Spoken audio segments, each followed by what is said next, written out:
بسم الله الرحمن الرحيم. الحمد لله رب العالمين، وحسبي الله ونعم الوكيل، ولا حول ولا قوة إلا بالله العلي العظيم. اللهم إني أبرأ إليك من حولي وقوتي إلى حولك وقوتك. اللهم إني أتقرب إليك بالصلاة على سيدنا محمد عبدك ونبيك ورسولك سيد المرسلين، صلى الله عليه وعليهم أجمعين، امتثالا لأمرك وتصديقا له ومحبة فيه وشوقا إليه وتعظيما لقدره ولكونه صلى الله عليه وسلم. صلى الله عليه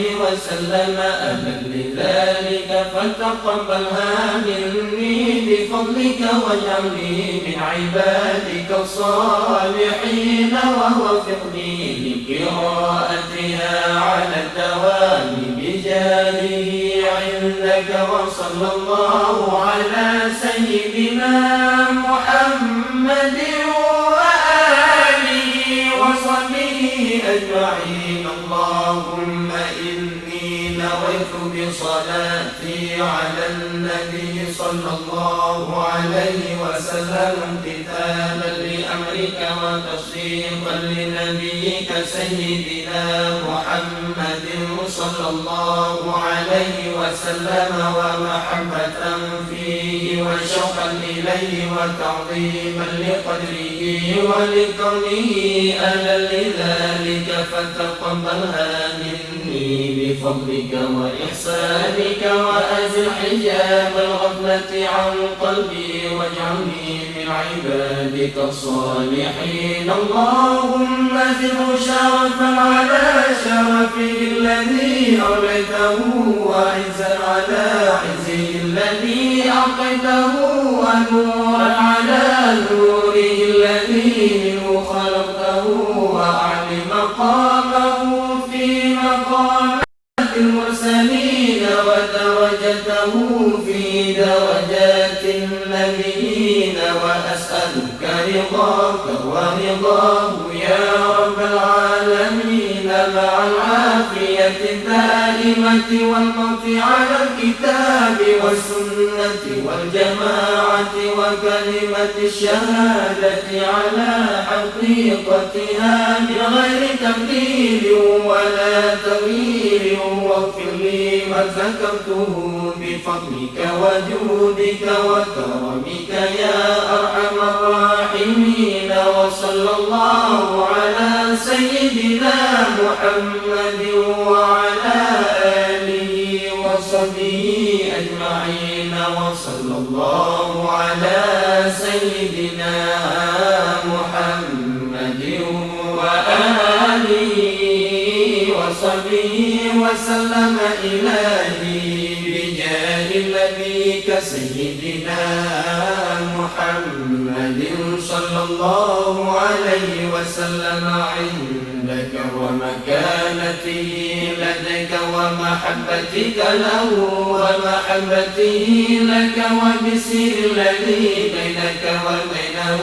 أسألك أن تصلي وتسلم عليه وعلى آله وصحبه، وضاعف اللهم محبتي فيه، وعرفني بحقه ورتبته، ووفقني لاتباعه والقيام بآدابه وسنته، واجمعني عليه وبتلي بريته، وأسعدني بمكالمته،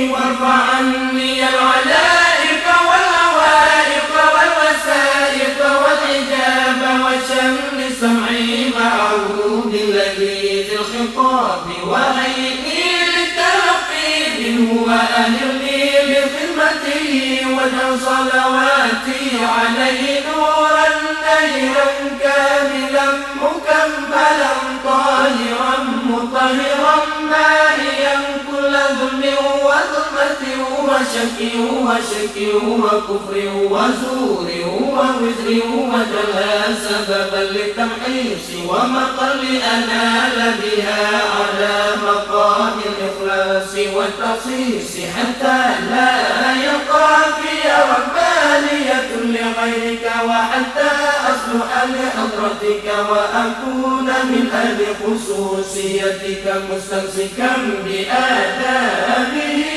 وسنته صلى الله عليه وسلم مستمدا من حضرته العالية في كل وقت وحين يا الله يا نور يا حق يا مبين يا حق يا مبين يا حق يا مبين وصلى الله على سيدنا محمد وآله وصحبه وسلم تسليما والحمد لله رب العالمين.